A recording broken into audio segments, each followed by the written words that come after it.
Voici l'une des rares vidéos de cette réalité. Les camps de rééducation pour Ouïghours en Chine. Des centaines d'hommes menottés, crânes rasés, les yeux bandés, juste avant leur transfert en train vers des camps de détention. Plus d'1 million de personnes y seraient actuellement détenues. Le plus grand internement de masse au monde. Aujourd'hui en Chine, 10% des Ouïghours seraient détenus. Des hommes et des femmes de toutes les classes sociales. Selon l'ONU, 1 million de personnes y seraient détenues. Selon les derniers chiffres, 1,8 million au minimum de Ouïghours qui sont enfermés, non pas pour ce qu'ils ont fait, mais pour ce qu'ils sont. La pièce faisait 20 mètres carrés environ et il n'y avait pas de fenêtre. À l'intérieur, il y avait une quarantaine de femmes et la moitié d'entre elles étaient debout.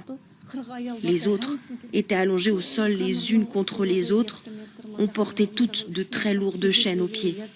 Dans les cellules, Gulbar décrit des conditions de vie insupportables.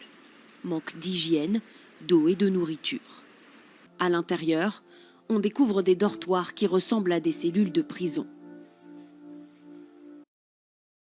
Les témoins y évoquent des tortures et des méthodes de lavage de cerveau.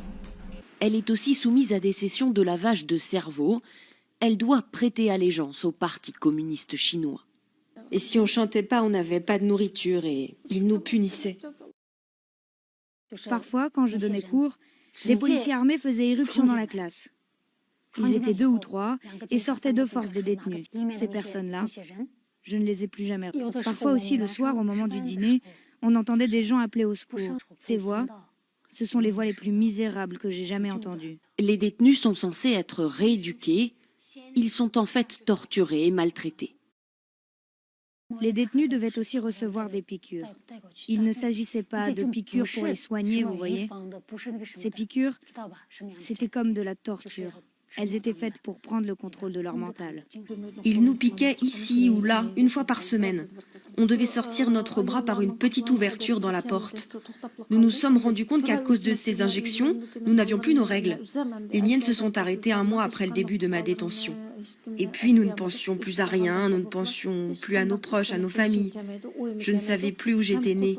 J'avais l'impression d'avoir toujours vécu là. On ne sentait plus ni le froid ni la faim. C'était comme si nous étions des morceaux de viande posés là.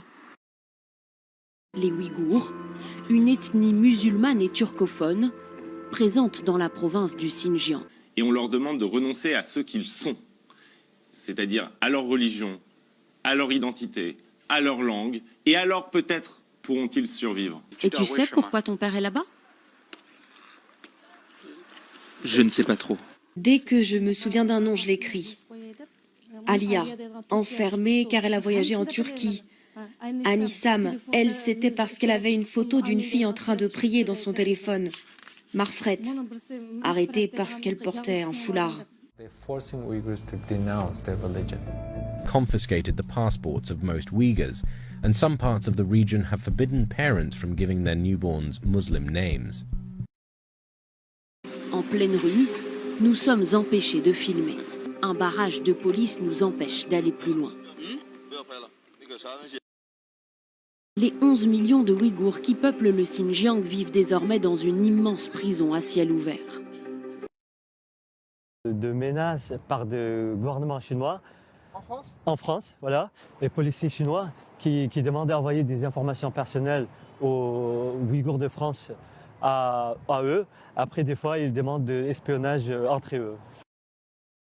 Qui est terroriste en Chine? C'est les Ouïghours qui sont dans des camps ou c'est ceux qui les mettent dans des camps? Parce que c'est quoi le terrorisme?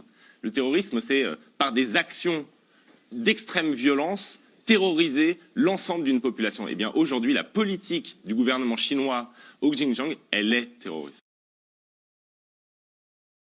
الذين أخرجوا من ديارهم بغير حق إلا أن يقولوا ربنا الله